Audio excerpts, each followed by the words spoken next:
Let's go to Matthew 7, verse 1.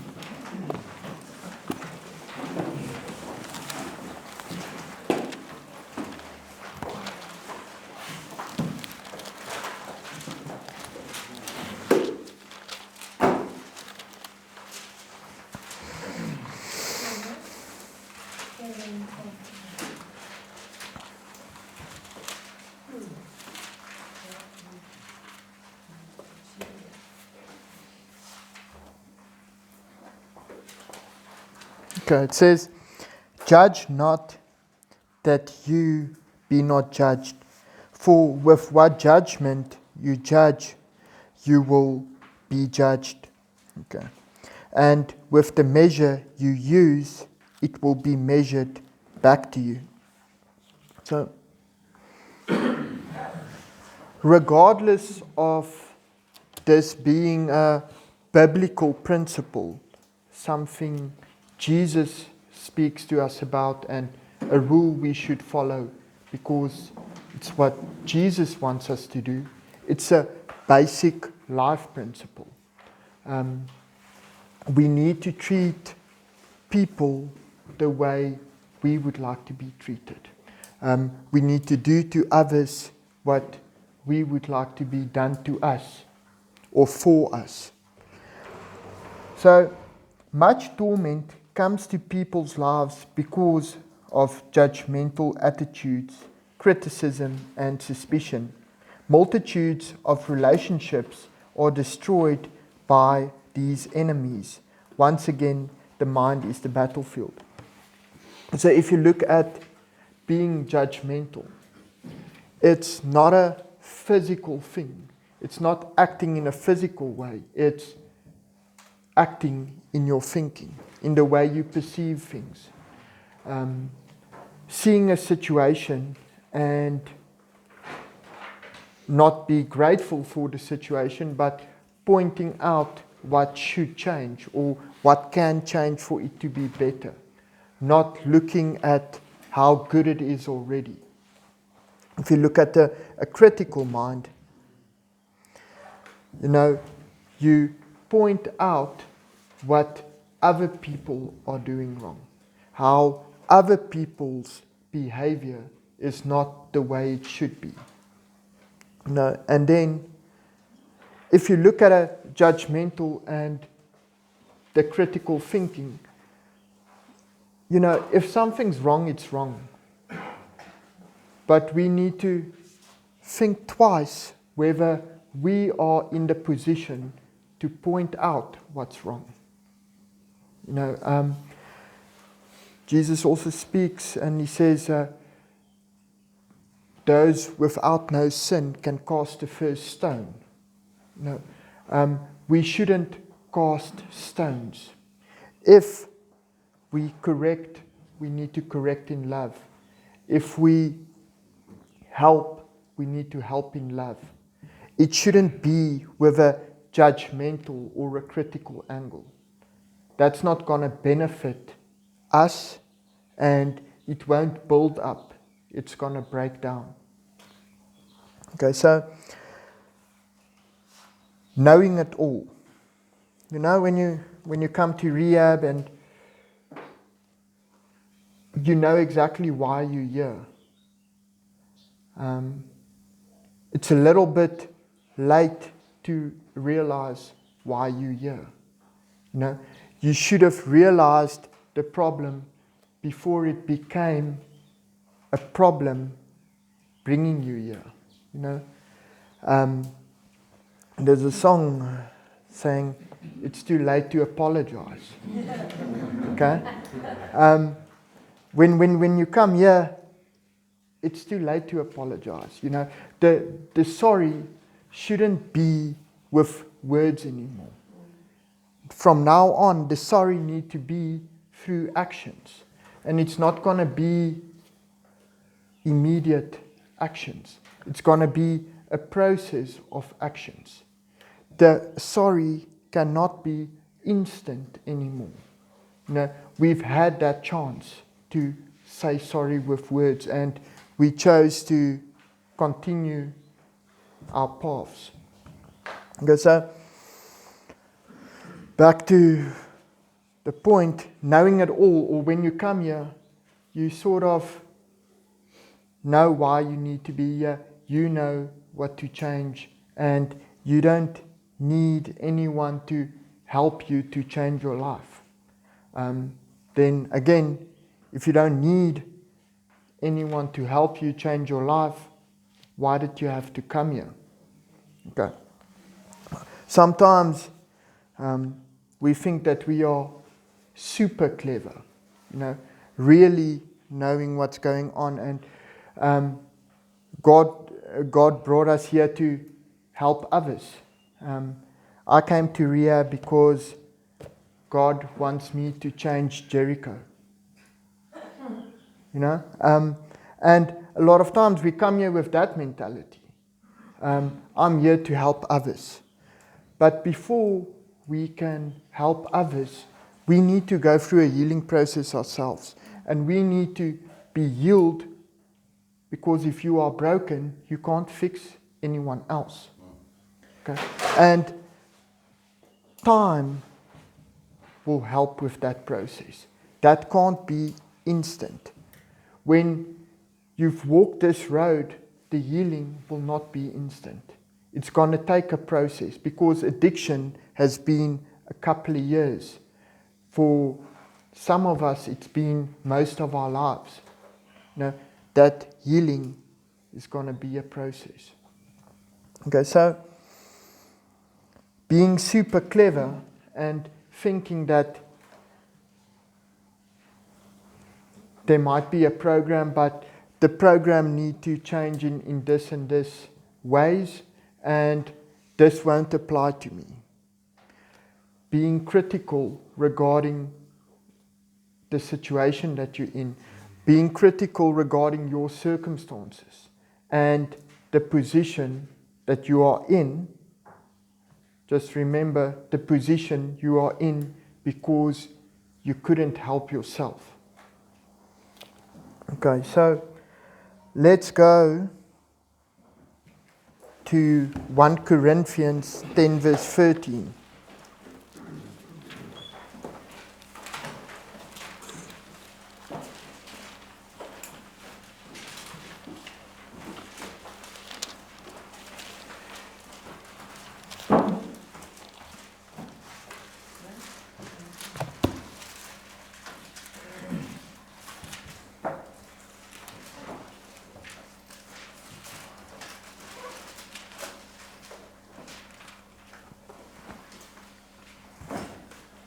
Okay, we'll start at verse 12. It says, "Therefore let him who thinks he stands take heed lest he fall." We need to look carefully and summarize our lives and the situations that we are in, and identify that we are here because we need help. We are here because something needs to change. Okay, and not changing something else.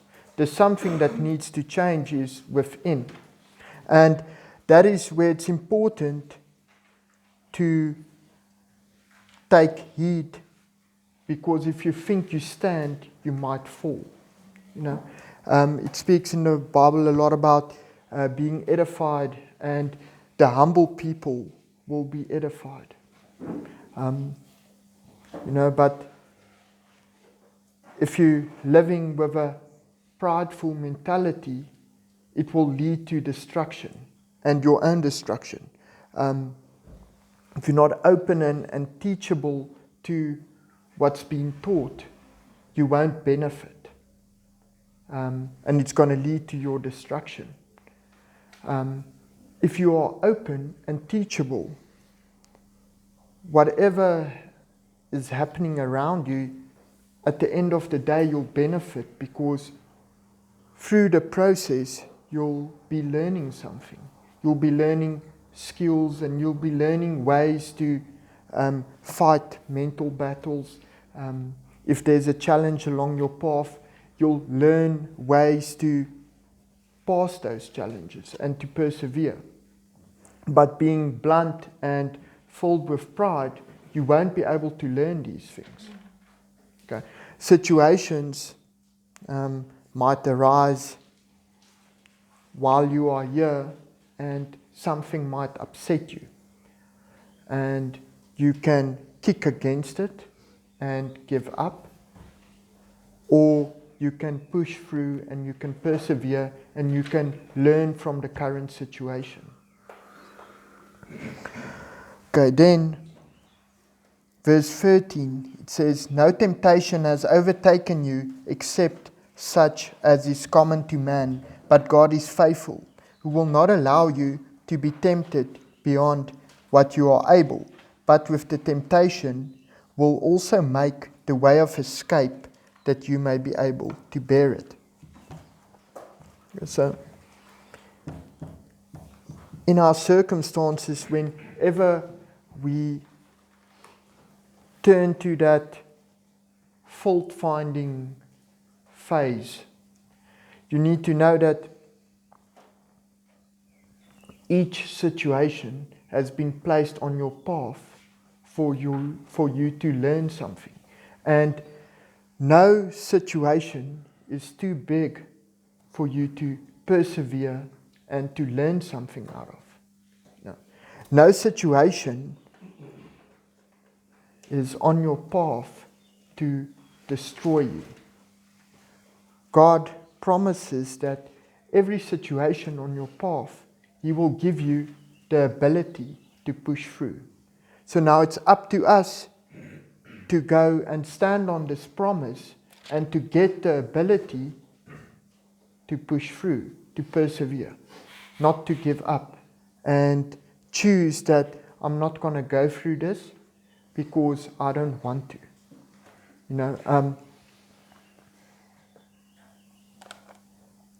God doesn't always give you what you want, but He always gives you what you need to do what you have to do. He will equip us with what we need in life. He will equip us with skills and perseverance and willingness to push through troubled times. But just as easy, you can choose that you're not going to stand on that promise and you're going to give up, because giving up seems easier. But there's no pleasure in that. There's no pleasure or any long-term gratification in giving up now. You're just going to miss out in the future again. Okay, so when we think that a situation is all about us,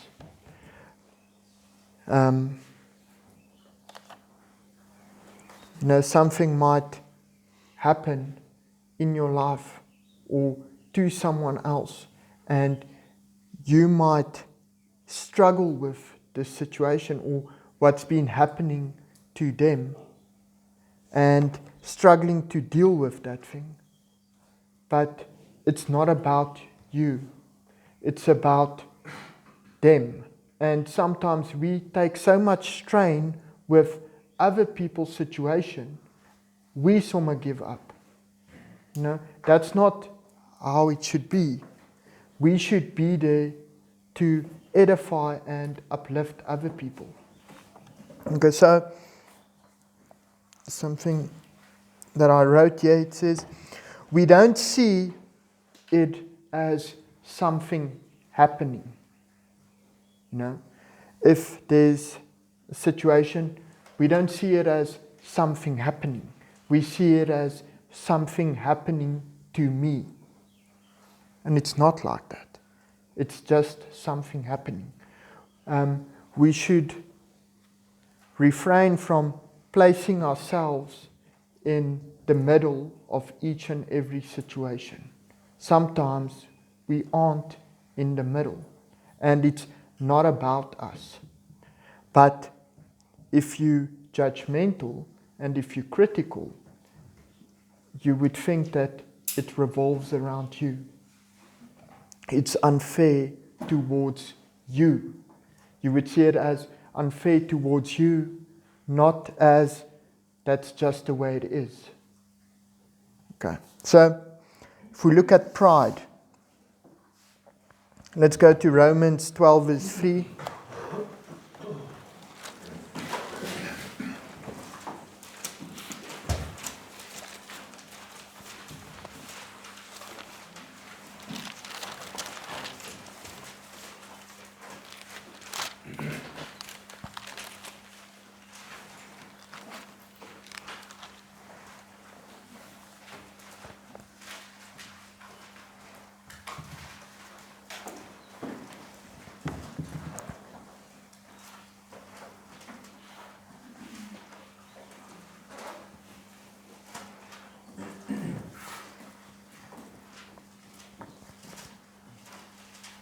Okay.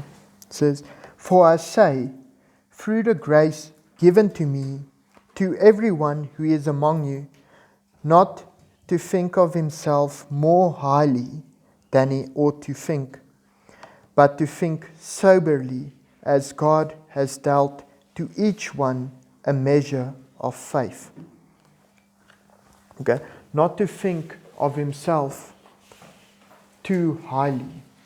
No? And then let's go to James 4, verse 6.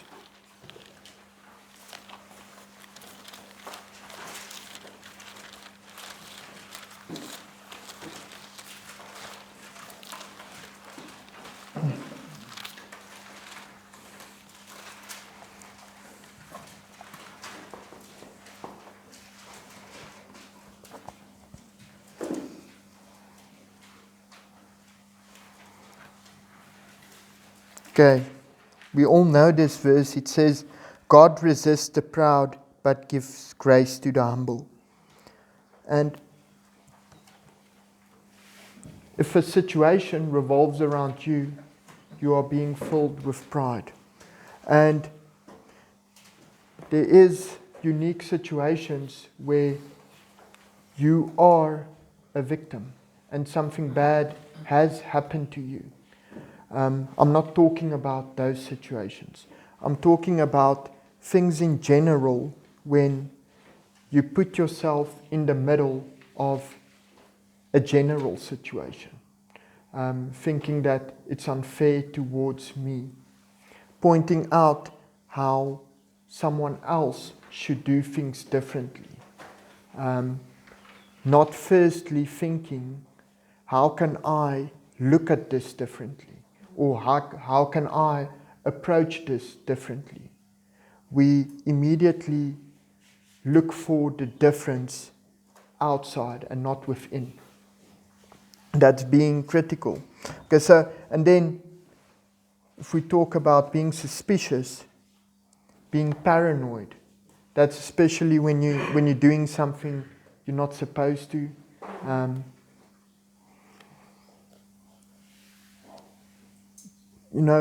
Police are patrolling the streets, That's what they do. They will be there always. But if you don't have a license, you think they're watching you. Yeah. If you are drunk, you think that they're waiting for you to pass. And then they're going to pull you over. And look, I have a big background regarding police and drunk driving and things. Police. Yes.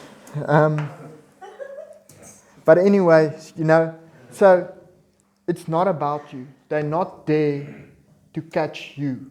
They're there to catch people doing things wrong, which is you. Okay?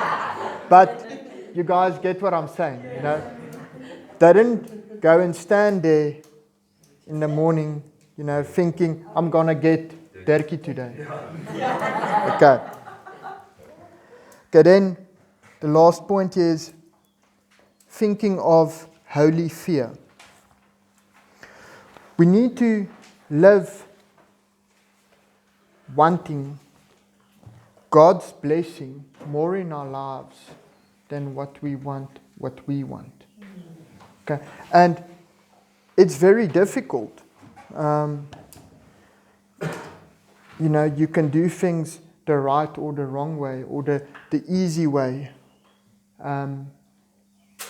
And you might get something now by doing it the easy way.